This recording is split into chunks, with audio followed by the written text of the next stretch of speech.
May 12th, 5:30 p.m. Starship Flight 12. That's it. That's the launch date. It's been a wild few days at Starbase. Ship 40 made its way to Massey's. Pad 2 ran a massive deluge test, and during that test, a piece of pad hardware decided to do its own little flight test. And just when you thought Artemis Moon landings were waiting on Starship, the actual delay might come from something nobody saw coming: the spacesuits. Strap in, we have a lot to talk about. My name is Felix, welcome to What About It. Let's dive right in. Starship updates. Let's start with the headline. Starship Test Flight 12 is officially scheduled to launch as soon as 5:30 p.m. local time on Tuesday, May 12th. That's exactly 1 week from today. Backup dates run May 13th, 14th, 15th, 16th, 17th, and 18th. The FAA posted the notice this week. 1 week, that's all that is left. Get the hype train fueled, I sure can't wait for this to launch. Here's what this date tells me about something we've been wondering for weeks now. There won't be another 33-engine static fire on Booster 19. 1 week isn't enough time for it.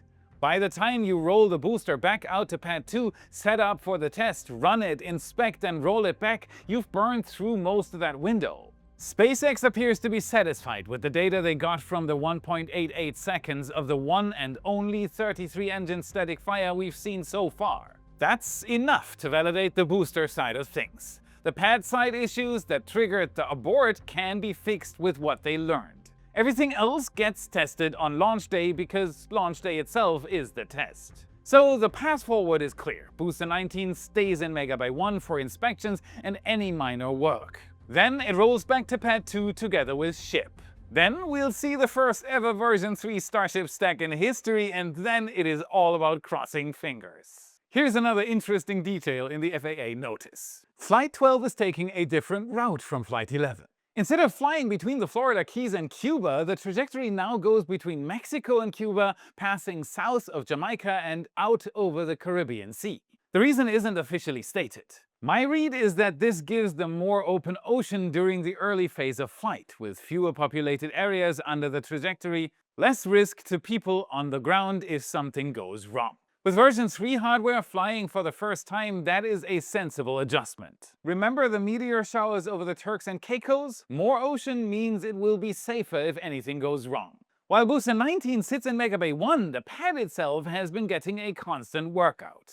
SpaceX ran another deluge test at Pad 2 over the weekend, this time activating the top deck system in conjunction with the OLM and flame diverter water systems once again. Massive scale. The water output looks incredible from the right angle, walls of white spray erupting from the launch mount and the trench below. But about 10 seconds into the test, something happened. You can see something flying into the air. The deluge system shut down almost immediately afterward. From the footage, the most likely culprit is a deluge shutoff valve related to one of the gas generators driving the system. It looks like that valve decided to launch itself first, doing its own little suborbital test before Booster 19 gets the chance. Aside from the flying valve, the test looked good. The deluge system performed as designed across both OLM and the top deck simultaneously. This and the diverter sensors are perfect examples of little things that need fixing when you introduce a brand new pad design. It's a single component failure caught during exactly the kind of test that's designed to find issues like this. To be honest, I am expecting more of this once the full stack is on the pad. A small repair and Pad 2 is testing again. I expect SpaceX to continue running tests for several more days. The flying valve made one thing very clear. This pad isn't fully working the way it needs to yet. And it is worth taking a moment to appreciate how complex this system actually is. A modern Starship pad isn't a single piece of infrastructure, it's 3 major subsystems that all have to work in harmony. Starship Pad 2 is comprised of the tower, the OLM, and the tank and deluge farm to the side. All 3 systems have their own unique challenges and jobs. The tower does all the ground handling and provides all the connections for the upper stage. The OLM provides connectivity for the booster, feeding it data and propellants, and making sure that the rocket doesn't destroy everything in its path during launch. The tank farm provides all the commodities: methane, oxygen, nitrogen, and water.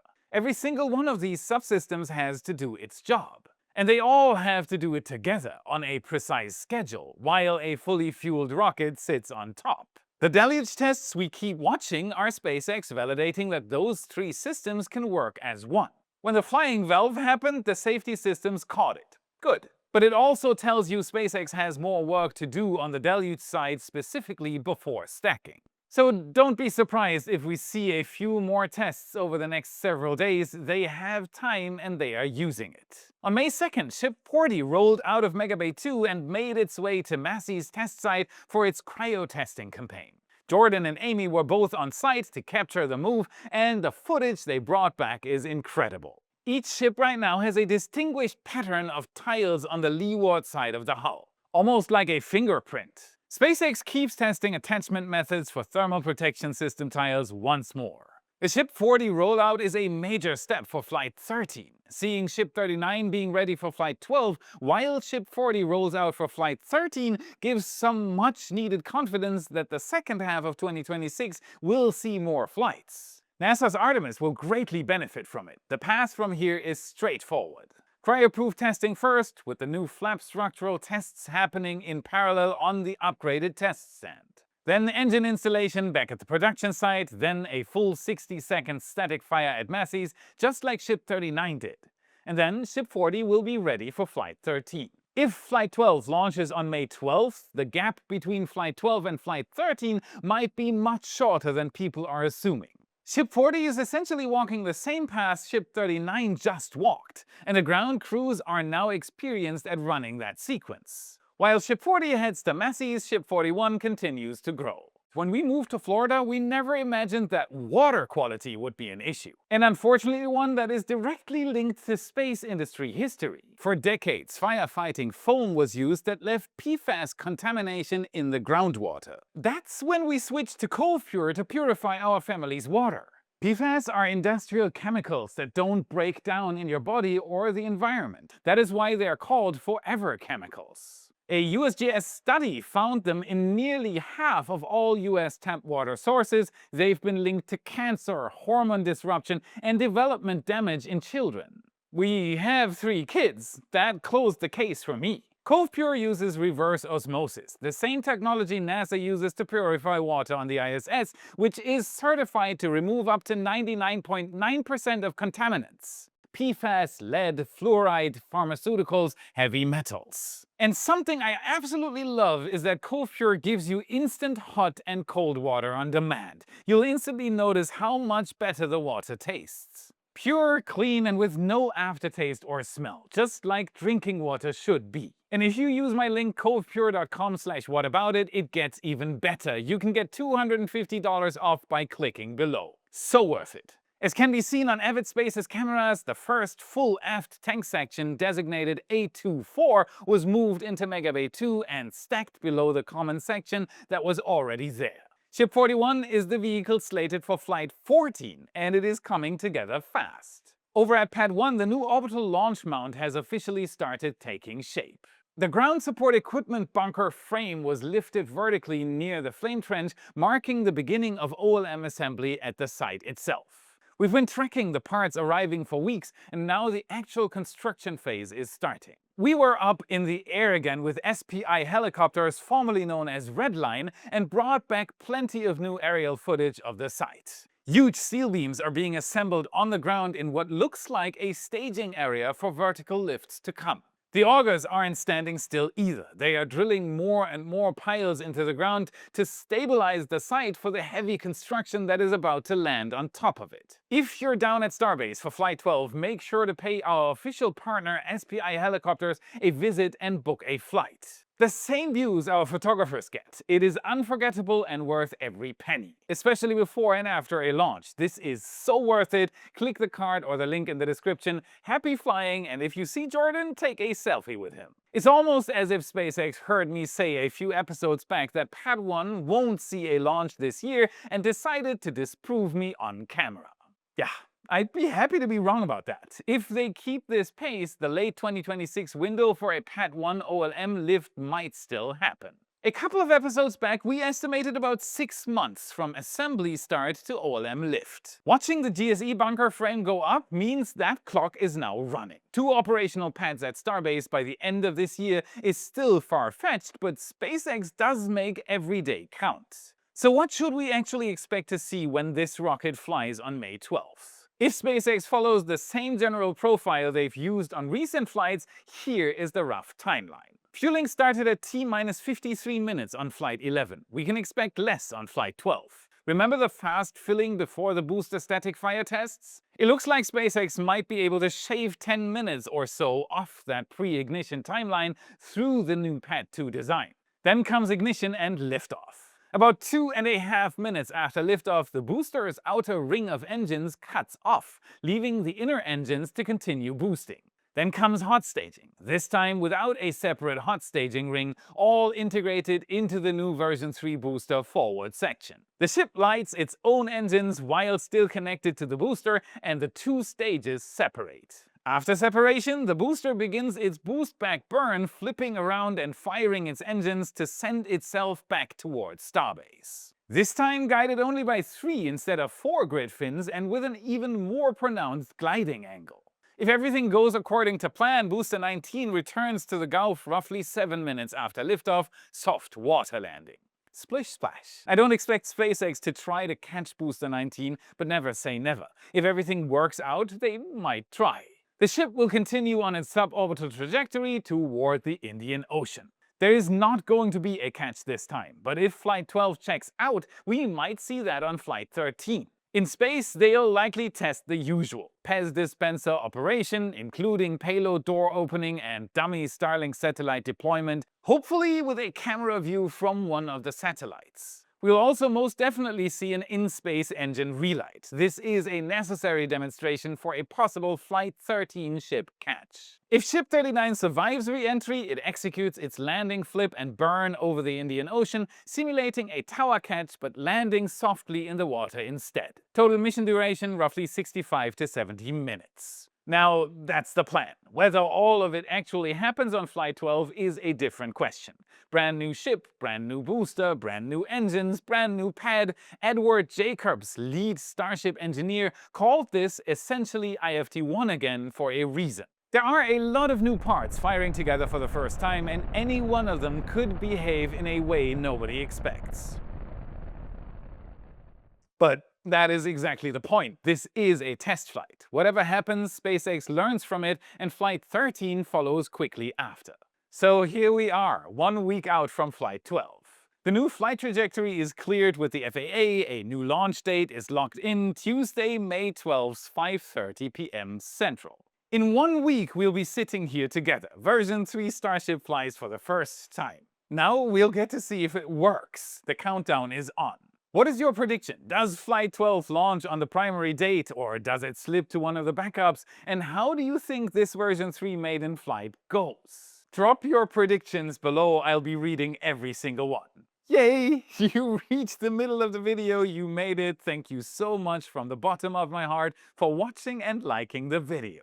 If you're among the 40% who haven't subscribed yet, and there was at least one video you learned something new from, it would mean the world to me if you did.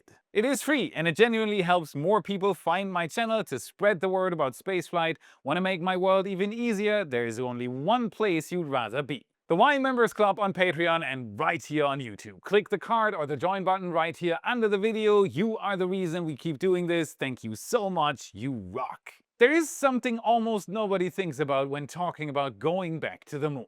The hardest part might not even be the rocket or the lander, it might be the suit. A person-shaped spacecraft that has to keep a crew member alive in one of the most hostile environments we've ever stepped into. And unfortunately, that suit is a critical piece of hardware that could delay the next human moon landing.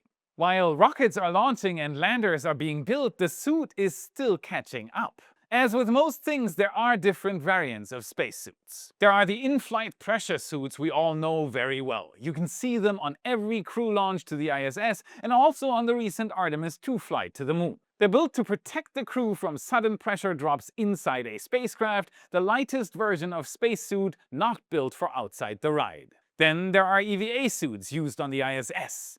Big, bulky, not very mobile at all, as they are meant to be used in microgravity. These are not meant for walking around.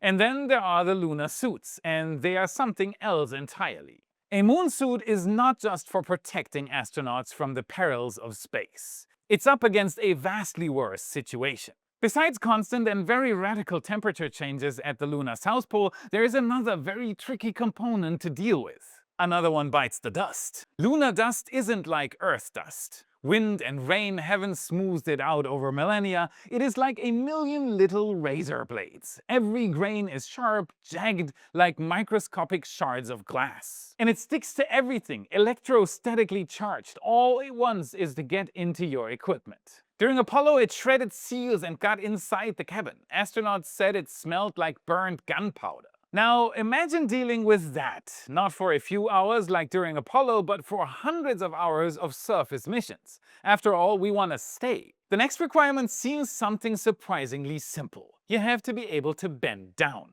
On the moon, astronauts will collect samples. They'll want to use tools and drive rovers as well. They need to crouch and kneel, almost like we do here on Earth. Apollo suits were so stiff that astronauts sometimes fell over and had real problems getting back up again. So there is a lot of room for improvement. We can't just copy the old suits, that wouldn't be enough. All that's what makes the moon suits one of the hardest pieces of engineering in the entire Artemis program. Right now, there is exactly one company on Earth building a spacesuit for NASA, Axiom Space. It's called the XEMU. To be fair, it is impressive, especially compared to the classic suits. It's modular and designed to fit a much wider range of body types than Apollo equipment ever could. The outer layer was even co-developed with Prada. On paper, this is the most advanced spacesuit ever. But there is a problem. A report from the NASA Office of Inspector General issued on April 20th, 2026 warns of possible delays and hints that the suit could be years behind schedule.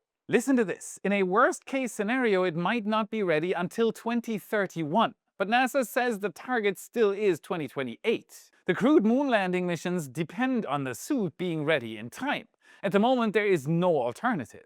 But what if someone else solves this first? An unexpected player currently not contracted by NASA for spacesuit development? How about SpaceX? They are known for rockets, but they also already have not just one but two suits. In 2024, SpaceX took a big step. It built a commercial EVA suit.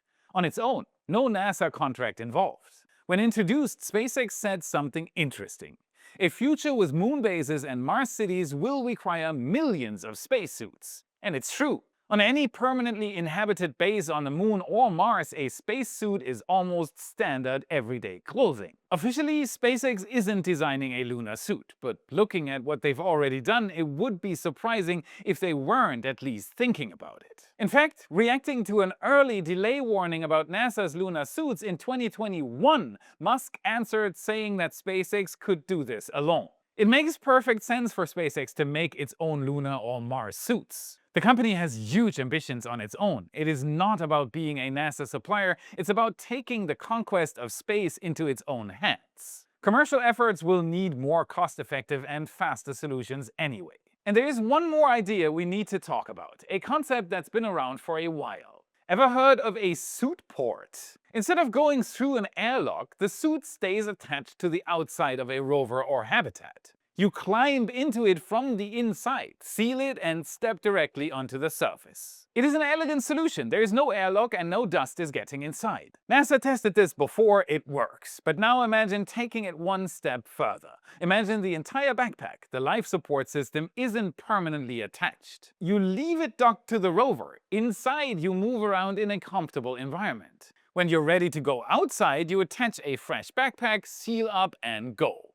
When you come back, you dock again, detach, and connect to the onboard system. Better yet, imagine a rover with a wall of these backpacks, fully charged, ready to go. You just grab one, almost like swapping a battery. Suddenly, a spacesuit becomes modular, reusable, swappable, and scalable. Exactly the kind of thinking companies like SpaceX apply everywhere else. This matters greatly because the next phase of moon exploration is about staying. The next generation rover for the Artemis program will be pressurized. It is already being built in cooperation with JAXA. This class of rover is planned to be deployed as early as 2031, and they are massive, 15-ton heavy machines. They offer unmatched capabilities like a 3-ton cargo capacity and 150 hours of operation in lunar shadow conditions. Astronauts will live in habitats and travel in pressurized rovers, far away from the base for days. This is where true human lunar exploration actually starts. The first moon missions were about proving we could survive there. The next ones are about learning how to live there. And while everyone's been watching Artemis 2 loop the moon and SpaceX stack starships, Europe has been quietly building something new. A reusable orbital spaceplane the size of a minivan with a payload capacity of 800 kilograms called Space Rider. Don't we just love to see another spaceplane entering the stage? It parks itself in low Earth orbit at around 400 kilometers and spends roughly 2 months as a robotic flying laboratory. During this period, the uncrewed spaceplane is conducting experiments in microgravity, deploying small satellites and testing new technologies for ESA and paying customers. Then it comes back home. If all goes to plan, it survives re-entry at 7.5 kilometers per second behind a ceramic heat shield. Next, it flips around and unfurls a steerable parafoil that is 27 meters long and 10 meters wide. That makes it about 10 times the size of a paraglider's wing. It guides 3 tons of spacecraft to a runway landing on skis, autonomously with a targeted accuracy of 150 meters. This is a new approach. No operational spacecraft has ever been designed to land that way. The Space Rider sports a 1,200-liter cargo bay that can be configured to meet specific mission requirements. It can deliver 600 watts of electric power. Possible missions include satellite inspections, in-orbit validation and demonstrations, and Earth observation. Space Rider's maiden flight is now expected in early 2028, and last November, Portugal and ESA confirmed the landing site: Santa Maria Island in the Azores. The new spacecraft is not just a technology demonstrator either. ESA plans to use it commercially too, right from the first mission. 18 customers have already signed up to fly payloads on Flight 1, which tells you the demand is real. Before any of that can take place, though, there is a vital test happening in the next few months. Over a Sardinian range called Salto di Quirra, a Chinook helicopter will hoist the full-scale Space Rider module up to 3 kilometers and drop it. The parafoil has to open, it has to safely bring the craft back home. There is no backup. It is a make-or-break situation for the project. If it works, Europe takes a serious step towards something it has never had before: routine, reusable, round-trip access to orbit. And that's it for today. Smash the like button, subscribe for more. This is what fuels the algorithm, and this is how you can help us for free. Check out our epic shirts in your favorite Space Nerd store. Our all-time favorite Raptor engine design and countless others are there for you to explore. Click the card or the US or worldwide link in the description. And if you want to know how SpaceX is planning to build a self-sustained moon base in the next 10 years, watch this video next to continue your journey. Thank you very much for watching, and I'll see you again in the next episode.